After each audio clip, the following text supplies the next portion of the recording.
Assalamualaikum warahmatullahi wabarakatuh. A'udzubillah, bismillah, alhamdulillah.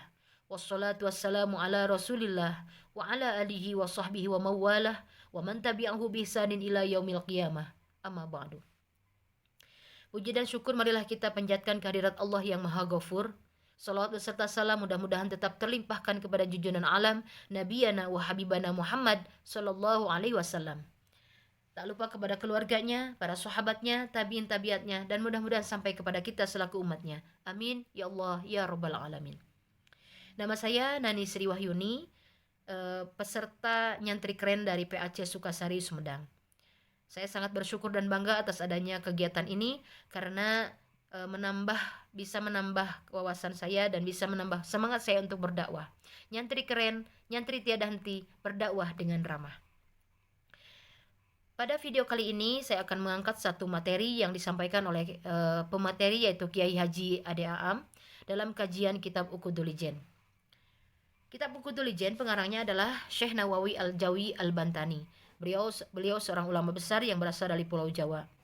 Di dalam kitab Uqudul Ijen dibahas tentang diantaranya adalah hak suami kepada kewajiban kepada istri, hak istri kewajiban bagi suami, keutamaan sholat bagi perempuan, dan juga haramnya laki-laki melihat perempuan yang bukan mahramnya. Ayat pertama yang ada di dalam pembahasan awal dari kitab Uqudul Ijen yaitu surah An-Nisa ayat 19. A'udzu billahi minasyaitonir rajim. Bismillahirrahmanirrahim. Wa'ashiruhunna bil ma'ruf. Al-ayah, sadaqallahul azim.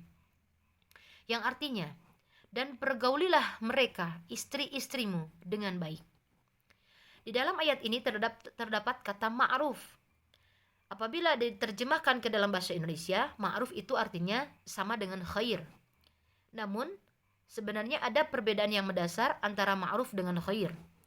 Ma'ruf adalah kebaikan yang bersifat partikular, baik di sebagian tempat atau di sebagian waktu, belum tentu baik di tempat yang lain atau waktu yang lain. Sedangkan khair adalah kebaikan yang bersifat universal, baik dimanapun dan kapanpun. Bahasan pertama yang ada di kitab ini yaitu yang pertama adalah hak suami kewajiban bagi istri. Ada beberapa hak suami yang menjadi kewajiban seorang istri, diantaranya adalah yang pertama, seorang istri harus selalu menemani suami di tempat tidur. Yang kedua, taat kepada perintah suami selagi perintahnya di dalam kebenaran dan tidak bertentangan dengan agama. Karena dalam satu hadis dikatakan la ta'atal makhluk fi ma'siyatil khaliq. Tidak boleh taat kepada makhluk apabila perintahnya menuju kepada maksiat kepada Sang Pencipta.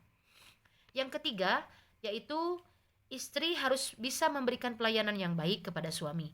Pelayanan di sini artinya istri harus selalu menyenangkan hati suami. Pelayanan berupa lahir dan berupa pelayanan batin.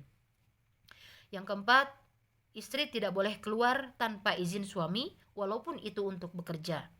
Karena ketika seorang istri keluar dari rumah, maka itu adalah sedang mengurangi khidmahnya kepada suami. Jadi, kalau mau keluar haruslah atas izin suami. Yang kelima, tidak boleh memasukkan laki-laki lain yang tanpa ada izin dari suami. Artinya, seorang istri atau seorang perempuan harus menjaga kehormatan, menjaga harta, dan menjaga amanah dari suami. Kenapa perempuan harus taat kepada suami? Karena ar-rijalu qawwamuna 'alan nisa. Rijal atau laki-laki atau suami adalah pemimpin bagi seorang istri, ya, bagi seorang perempuan. Yang kedua, bahasan yang kedua yaitu hak istri kewajiban bagi suami, diantaranya suami harus memberikan makanan kepada istri sesuai apa yang dia makan. Artinya makanan yang dimakan oleh istri harus cukup. Yang kedua, suami harus memberikan pakaian kepada istri dengan pakaian yang layak dan pantas untuk dipakai seorang istri. Yang ketiga, suami harus berbicara dengan baik kepada istri, tidak boleh kasar dan tidak boleh menyakiti hati seorang istri.